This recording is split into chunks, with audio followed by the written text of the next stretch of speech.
Welcome to Tech Talk with eTech. I'm Tech Bob, and today we're talking boards. Let's talk tech.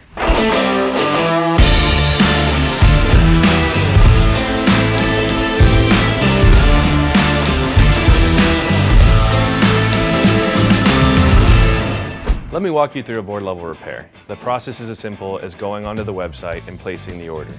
You use the provided intake checklist to let us know what's going on with the device before we get it in. Ship the device to us, ensuring that you have proper packaging to prevent damage during transit. We'll get it in, repair it, diagnose it, typically same day, as long as there are no other issues with the device, which we will communicate to you. We package it back up and we ship it via USPS priority mail back to you. This is the equipment that we use to complete the repairs. From microscopes to hot air rework stations to hot tweezers and soldering irons. This is the equipment that we use day to day to provide services such as FPC replacement, backlight repair, IC replacement, and even data recovery. These are the more common repairs we do for our local customers, whether it be a repair you can't do yourself because you don't have the training or tools, or you happen to break something in your shop, we're here to get your back. So this is an iPhone 7 Plus that we would remove the logic board from. A common issue on these is the audio IC, which does require moving the board to fix. A TriStar issue, which is a charging issue, is another common one. We'll remove the board, remove the applicable shields, take it under the microscope, and then look at it from there. There's not a whole lot you can do in this state right here because the device is assembled. You also don't want to use heat near other things like your battery or your frame or anything else that could melt with heat.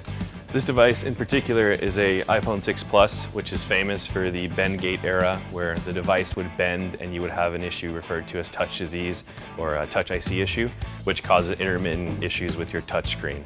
The most common sign is a bent frame, which affects the board. There are some methods where it just involves putting pressure up against the board, which doesn't actually fix it long term. We actually remove the board, take off the two chips, and replace them. You can also reball them or re-add solder to the same chip, but it's better to just overall replace it to make sure it's lasting as long as possible.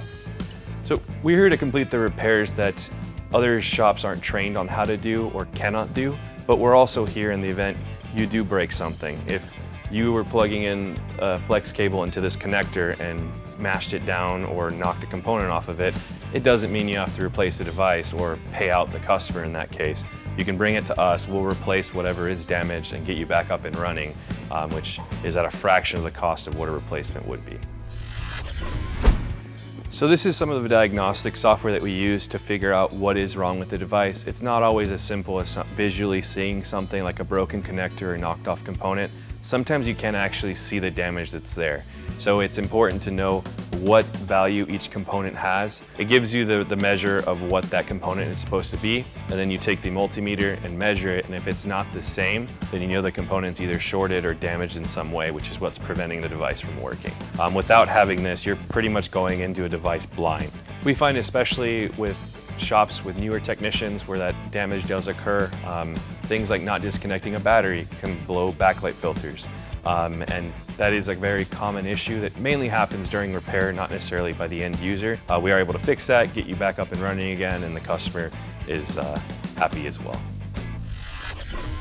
Remember, if you want parts, tools, and knowledge, Tech Talk with eTech has you covered. Tech Bob out.